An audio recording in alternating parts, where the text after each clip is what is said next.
वैश्विक राजनीति में एक बार फिर हालात बेहद तनावपूर्ण हो चुके हैं।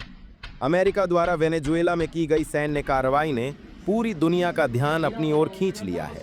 इस कार्रवाई के बाद वेनेजुएला के राष्ट्रपति निकोलस मादुरो को उनकी पत्नी के साथ हिरासत में लिए जाने की खबर सामने आई है।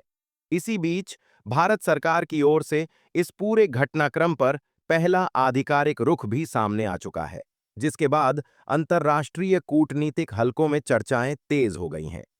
सबसे बड़ा सवाल यही उठ रहा है कि क्या कोई देश किसी संप्रभु राष्ट्र में इस तरह दखल दे सकता है? भारत का बयान आखिर किन संकेतों की ओर इशारा करता है? और क्या ये घटनाक्रम 21वीं सदी में एक नए तरह के उपनिवेशवाद की शुरुआत माना जा सकता है? आज के इस वीडियो में हम इन सभी पहलुओं को विस्तार से समझने की कोशिश करेंगे। दरअसल शनिवार तड़के अमेरिका ने वेनेजुएला की राजधानी काराकस में बड़े स्तर पर सैन्य अभियान चलाया। अमेरिकी राष्ट्रपति डोनाल्ड ट्रंप ने दावा किया कि इस ऑपरेशन के दौरान राष्ट्रपति निकोलस मादुरो को गिरफ्तार कर लिया गया। इसके बाद अमेरिका की ओर से उनकी तस्वीरें भी सार्वजनिक की गईं। अमेरिकी अधिकारियों का कहना है कि मादुरो पर ड्रग तस्करी से जुड़े गिरोहों को संरक्षण देने जैसे गंभीर आरोप हैं। हालांकि यहां एक अहम सवाल खड़ा होता है, क्या किसी देश के मौजूदा राष्ट्रपति को इस तरह जबरन हिरासत में लेना अंतर्राष्ट्रीय कानून के तहत सही ठहराया जा सकता है? यही वजह है कि इस कार्रवाई को लेकर वैश्विक स्तर पर प्रतिक्रियाएं सामने आ रही हैं। इस पूरे घटनाक्रम के बाद भारत सरकार की ओर से भी पहला आधिकारिक बयान जारी किया गया। हालांकि भारत ने सीधे तौर पर अमेरिकी हमले या सत्ता परिवर्तन के दावे पर कोई टिप्पणी नहीं की है, लेकिन विदेश मंत्रालय ने वेनेजुएला को लेकर एक महत्वपूर्ण ट्रैवल एडवाइजरी जारी की है।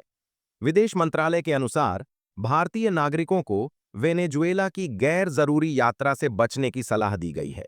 वहीं वहां मौजूद सभी भारतीयों से सतर्क रहने, अपनी आवाजाही सीमित रखने और काराकस स्थित भारतीय दूतावास के संपर्क में बने रहने को कहा गया है। सरकारी आंकड़ों के मुताबिक वेनेजुएला ने करीब 50 एनआरआई और लगभग 30 भारतीय मूल के नागरिक रहते हैं।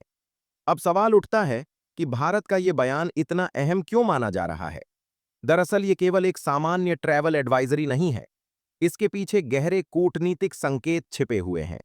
भारत इस पूरे हालात को बेहद संवेदनशील मान रहा है और किसी भी पक्ष का खुला समर्थन करने से फिलहाल बच रहा है, लेकिन साथ ही अपने नागरिकों की सुरक्षा को सर्वोच्च प्राथमिकता दे रहा है।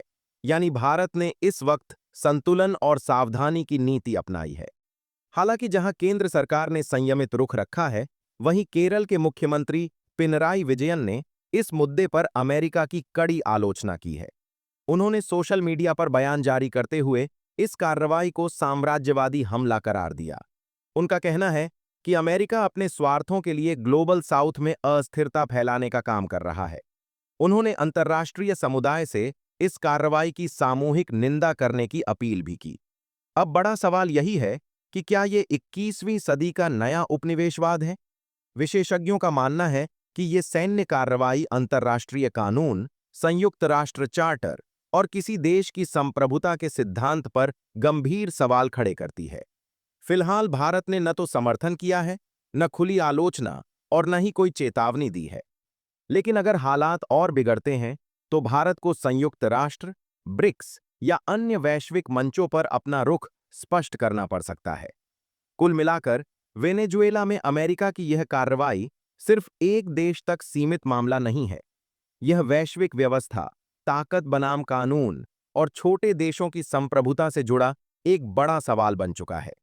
भारत का पहला बयान भले ही शब्दों में संयमित हो, लेकिन इसके राजनीतिक और कूटनीतिक संकेत बेहद अहम माने जा रहे हैं।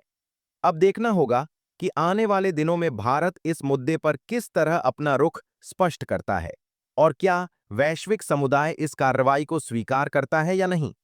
इस पूरे घटनाक्रम पर आपकी राय क्या है?